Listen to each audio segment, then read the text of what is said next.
Who has got a deal in which their birthday is in June?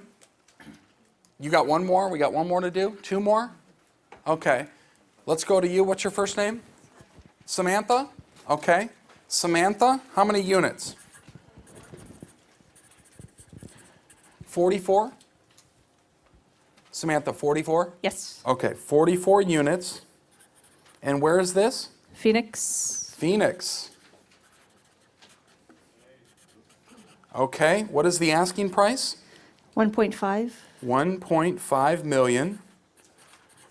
What is the NOI? 195. 195.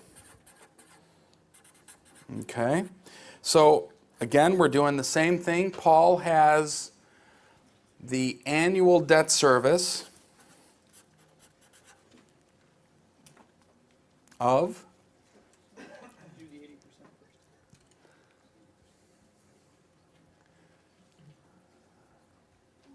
93,872. That's the annual debt service? Yeah. 93,872. Okay. Again, the first step I'm going to do is cap rate. I'm going to take the 195 and divide it by the 1.5. And I get what?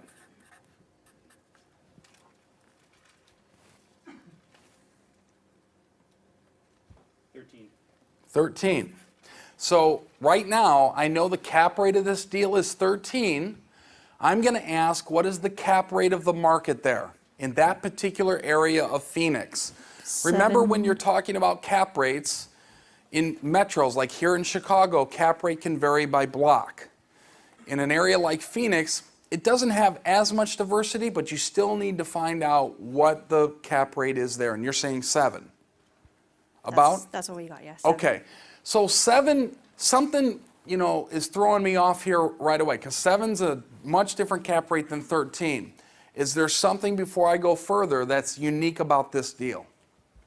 It's awesome. No. It's awesome? Okay. All right. No, I don't. It's been on the market for over 200 days. It's been on the market for over 200 days.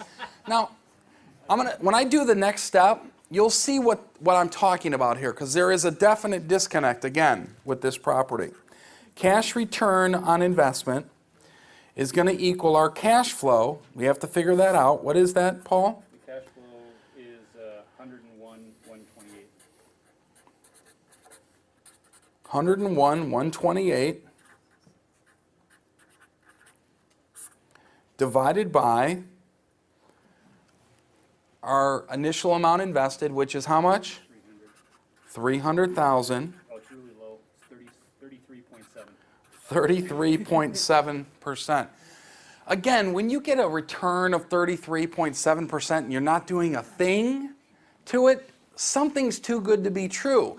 Do you think if this was in reality, this property would be on the market for 200 days? Do you see the disconnect here? Okay, so is there anything else that you know about the property? Not really. This is Not just really. our homework assignment. Okay, so you got it. You don't know much. You just wanted to fulfill the requirement of homework. Does everybody see this, though? I'm really trying to get to the point where I can find one that lands between 5 and 15, and then I'm going to show you some magic there. But I need to get one for that.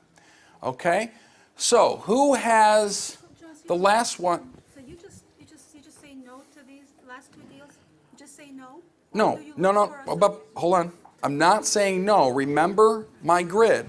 0 to 5, I move on. I just say no. 5 to 15, that's my target area. And greater than 15, I proceed, but with caution. We just don't know enough about what's going on here on these deals to make, do some things. See, this is okay, see, with all these deals, let's say there's 10, and they all have to proceed. Can we get her on the mic for me? Well, there's only, You got it. well, let's say you do 10 deals and you all proceed with caution. This is where I get confused. How do you know where to put your time? If there's 10 deals, you have to, further research. How do you know? Yeah. If you come up with 10, if we keep going with this, I think mostly of it is because, this was a homework assignment. But you're probably not going to come up with these type of deals if this is your market. You're going to probably work this same exercise and go through these. You're going to go through 20, and of that 20, you're going to find 2 that are between 5 and 15, and you might find 10 that are over 15. And the ones that are way over 15, like 33, you're probably going to pass on for right now because something is probably happening there. The one that's 16 or 17 or 18, you're going to call the broker. And you're going to say, give me the story. Why the seller's selling? Think about your skeleton, all of your income that comes in. How does that being generated? All of your expenses that are going out, what is that being paid for? What's your NOI? In reality, hold on one second. In reality, and also in what it should be. My bet is that in reality, this property is not performing like this at all, Samantha. Not at all. And that's why it's been on the market for 200 days. Okay? Yeah, you don't have enough information to go further. That's my point here. Okay? So when you say, every property has a problem, right? There's just some problems you just don't pursue. That's just. You don't want to acquire someone else's problem without a solution. That's correct. Thank you. I think Valerie has one question. When you say you're trying to determine what it should be, like, how do you know what it should be if you're comparing expenses and you haven't been through this and you're just looking at things fresh off the grill? Okay. So, Yoshi, can you grab that, please? Her question is, how do you know what it should be? Because I know my market. I've chosen my market.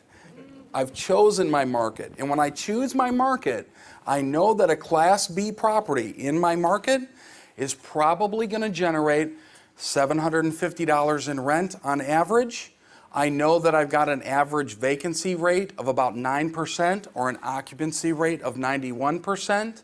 I know that in a Class B property in my market, my expenses are typically about 40 to maybe 45% of gross income.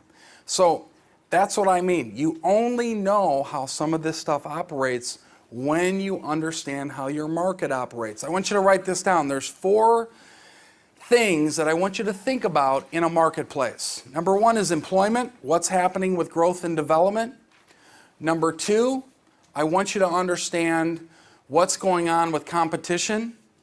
So in other words, what are all of the people that own complexes in your area? What do they have? What's their rents at? What type of amenities do they have? What type of deferred maintenance? How old are the properties? How close are they to interstates? How close are they to shopping? The third thing that I want you to know is occupancy vacancy rate in your market. Know that it's 91% occupied on average. Know there's a 9% vacancy on average. Finally, know what your rents are in your market. If you're targeting a Class B property in Phoenix, or in that particular area of Phoenix, you'll know that rents are $750 per month. That way, when you're looking at a deal, you can automatically tell what's missing. You can't ever get to that point if you don't ever pick a market. So that's why I'm so adamant on all of you selecting a market. None of this makes progress until you get there. And once you get there and you know those things, then when you look at opportunities, you can say, this is what's wrong with this opportunity, or this is what's right with this opportunity. Does that make sense to everybody? That's critical in this whole process here, is selecting your market and knowing what's happening. Okay? Yes. One last question, and we got to move on. Right here.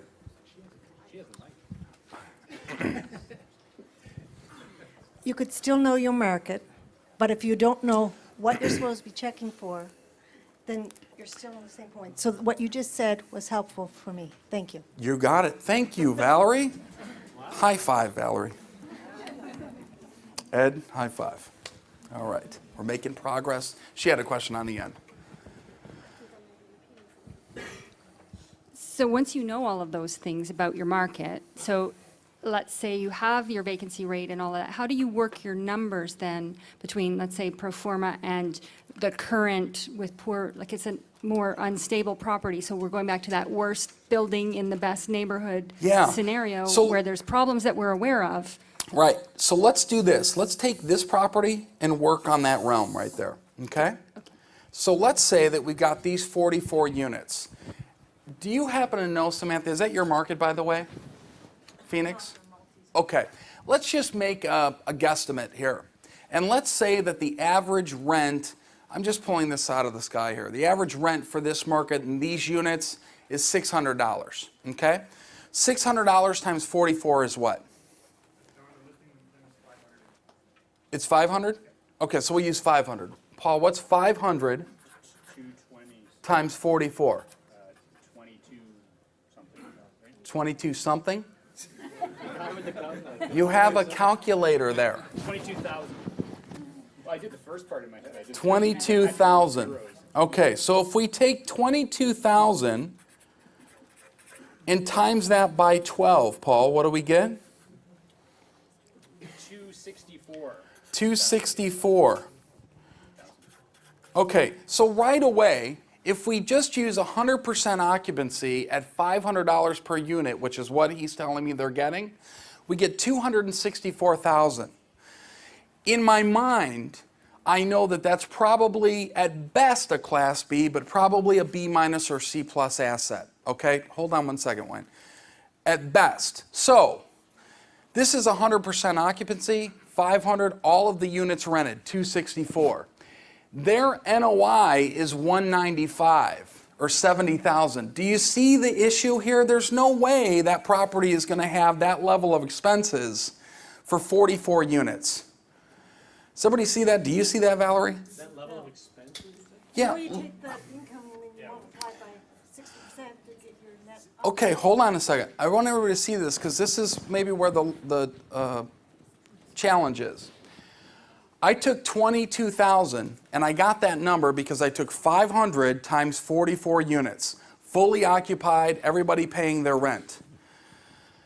Everybody paying their rent for all 12 months gives us a gross income of $264,000. On average, with a Class B property, I said you could probably estimate about 40 to 45% of your gross income as expenses. At 40%, it works out to 158. At 40%, it works out to 158. Do you see what our NOI is there? It wouldn't work. That's what's telling me something's happening with this deal. Valerie, does that help a little bit? I think I knew that part, but it was knowing that you go to the market and you actually find out what the rents are there Okay. and then discounting them. So that was a big help. So Okay. I'm looking at some of This does, by the way, take practice. I can notice that quickly because I do this all the time. But you have to understand, once you get to your market, you'll learn those things. And the more you go through these deals, you'll be able to say, hey, something's not, hold on, guys. Just let me finish this thought here. I know both of you guys got questions. I was you guys, by the way, in school. I was like, oh, please pick me. Please, just give me 1 second. I can see this now because I know that in that particular market, a Class B property is going to have 40 to 45% expenses. The numbers just don't work at $264,000 of gross income. 40% expenses. Do you see the disconnect there? Okay, so let's go to Wayne and then we'll go to Chris. Where did you get the 500 number? He said that they're collecting $500 in rent at that apartment unit right now. Because 4 BCs, the BC apartments in Phoenix area, all of them are over 6 and some high 6. One is as low as 525. Right, he's telling me they're getting $500 per unit at that particular. It'd be an indication that it might be even a D-level property. It may be, but that's not my concern right now. He's telling me how that one's performing. So I'm using specific information to that property. Yes, you may be right. Which is why it's Maybe, yes, maybe. But I'm using the information specifically on that 44 units. He said they're getting $500 a unit. So I'm saying, okay, great. If that unit is 100% occupied, all 12 months, the gross income is going to be $264,000. If 40% expenses, that's $158,000. They're telling me right now that they have an NOI of $195. right? Okay. Chris? Just curious, like, would that actually mean that they're taking operational expenses and maybe hiding them in the capital expenses to try to inflate Who knows? That could mean a lot of different things. That could mean that they just have bad accounting. That could mean that they're trying to market this property to somebody that they think doesn't know. I'm just wondering if there's like, if you look at that and maybe your niche is, or your niche, if you're in the States, is to, you know, maybe go in and fix people's accounting problems and turn a building into something that's worth buying, you know what I mean? This I is don't know if that's like that's probably signals not or- the case. The case is probably that this is not performing that way, and that's why this has been on the market for 200 and some days. Yeah, but that would also mean that the guy who's putting this pro forma up or whatever is bullshitting and writing 195 That's my point, NOI. Chris. That's my point. That's Peop- my point. People in America lie? What? That's my point. Killing the, me here. The guy that's put this together is not giving you the accurate numbers. It's not performing like this. Yeah, that's exactly my point. I'm just wondering if some of them are so blatant. Chris, you're reading too much into this. You're missing my whole point. Yeah, okay, all right, that's what I thought. Thank you for that. Okay, so who has one more that was born in June? In June. What about somebody that has bought a property that was born in December? Do you have one, Paul? Yes, December. Okay, December, let me guess your birthday, by the way. You look like a December 6th, baby. Fifth. 5th? Fifth. Not bad. Your wife told me the 6th. See if he was actually going to guess or believe me. Well, there goes your magic act. I've never seen these tricks before. Sounds like somebody's got communication problems in their relationship. Okay, so we know this, Paul, okay, so here we go. What is it's underperforming, we know that. It's a, you know, is it bad- gonna be one like this? Well, No, it's there, just we like have the all the number's gonna be real details. low on this one. The numbers are not, Okay, you're not so- gonna have a good, you're gonna say no. I'm but gonna we say wanna- no, but you want me to say no anyway. No, I wanna clearly understand when we look at something and say, okay, it's 35% vacant. There's lots of problems going on here, Okay? and it's in a really good neighborhood. Okay, so that's the worst house in the best block. Right. It is. Okay, cool. So Paul, how many units? 202, 202. Someone's an overachiever. My voice has changed. So Paul, what city is this in? Memphis, Memphis. Okay. What is the asking price? 5.5, 5.5 million. yeah. Okay. What is the NOI? Yeah, 336, 193. I can tell you from right now, looking at these numbers, this will be different than what we've looked at so far. Okay? I can tell you, That's why we wanted to do I this know. one. Okay, hold on. Let's have her. Let's one person talking at a time here. What is the debt service per year? 344, 197. I'm not kidding. 344, 197. Do you see the problem we have immediately? There's a little bit of a negative cash flow. I put 0 here, giving you the benefit of the doubt, but you're going to actually have to come out of pocket every month. Now hold on. Let me finish this before we get everybody throwing their hands in the air. So in a property like this, obviously I move on. I move on unless there's specific circumstances that are driving this. So you said something that sparks my interest. The thing that you said that sparks my interest is that it's the worst house on the best block. So immediately what I'm going to do, we're not going to run through the numbers here on this one, but what I'm going to do is I'm going to say, okay, worst house, best block scenario. That's cool. Number 2, what actually is happening here? Why is the NOI so low at $336,000? So with my question marks there, I'm going to play Inspector Clouseau, so to speak, and say, is it the management? Yes, Okay, hold on. we have. Okay, We have info. okay. Just let me go through these and then I'll ask you here in a second. Is it the management?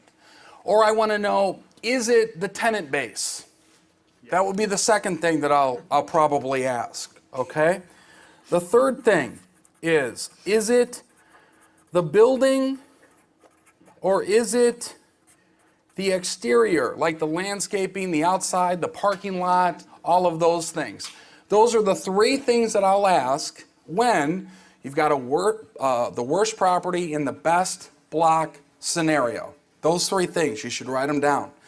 So let's go to Paul and find out what it is. You've called and they are all the above? Yeah, Okay, so they're all the above. it's been in foreclosure for a long time. It's been in foreclosure. It sold in 2010 for 1.9, Sold in 2010 for 1.9. and then sold again not long after for 2.8.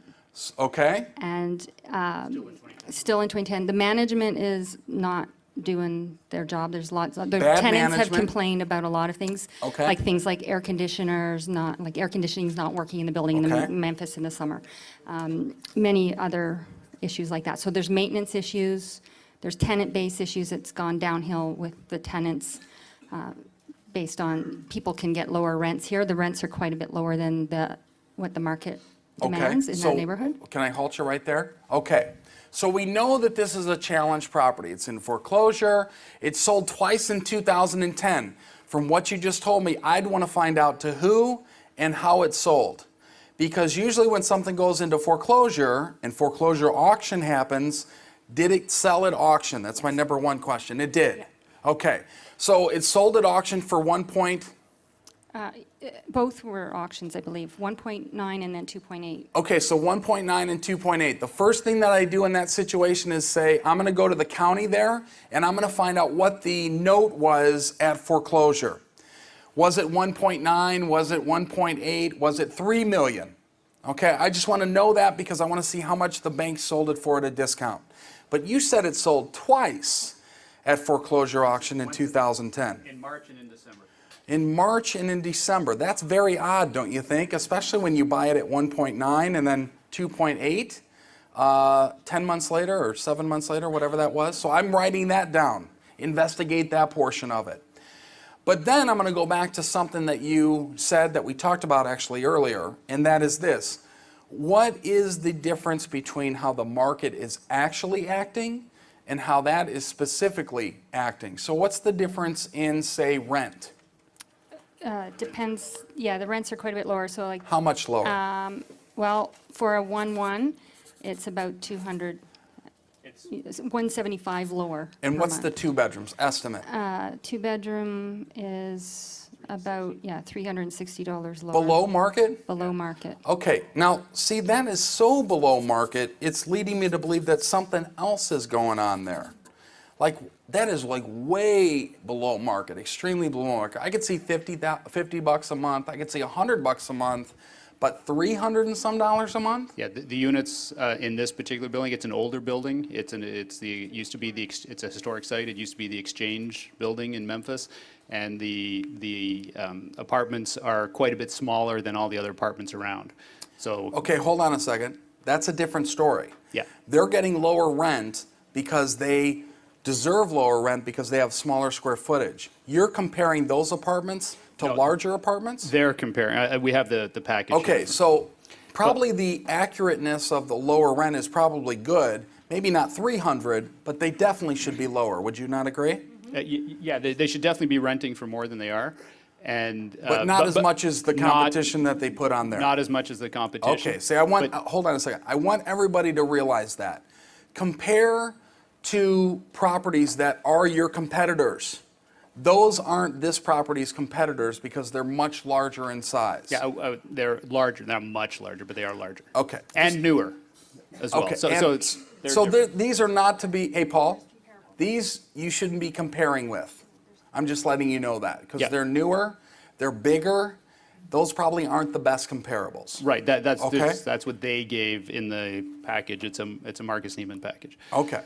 The one thing to note, though, is that it is at 35% vacancy, while the market in that, because it's right downtown Memphis, the rest are at like 98% occupied, so. Okay. So you have extreme vacancy, and it probably has to do with The building. management, And the building. tenant base, building, and exterior. Yeah. So your game plan, if you want to move forward, even though right now as it speaks, it presents a zero cash flow to you, is that you've got to get this solved, more importantly, and this price is probably way out of line. Right. Way out of line. And that's one of the only areas in which I'll talk about price with terms. This one seems so far out of line based on what its current condition is. That has to be looked at. That's a Marcus and Millichat property? Really? Yeah, Okay. There's some negotiating there. that's why we wanted to bring it up. Yeah, there's some negotiating there. That might, have you guys bought any multi-units before? You haven't. So this would be your first dealings? Yeah, we like to start off at, something easy. Yeah. I want to understand that. I would really make sure that if I had my choice with you guys, who's your coach, by the way? Cedric, I guess. Cedric. Well, I would really rather have you guys start out with something that is a little bit more stable. I really would. And that is a common thing that I get people, they bring me a couple 100-unit complex, and it's their first complex, and I set it up like this. You would never feed an infant a big turkey leg, right? Right? That just sounds ridiculous. You would start out in formula, and then baby food, and then soft food, right? And work yourself up.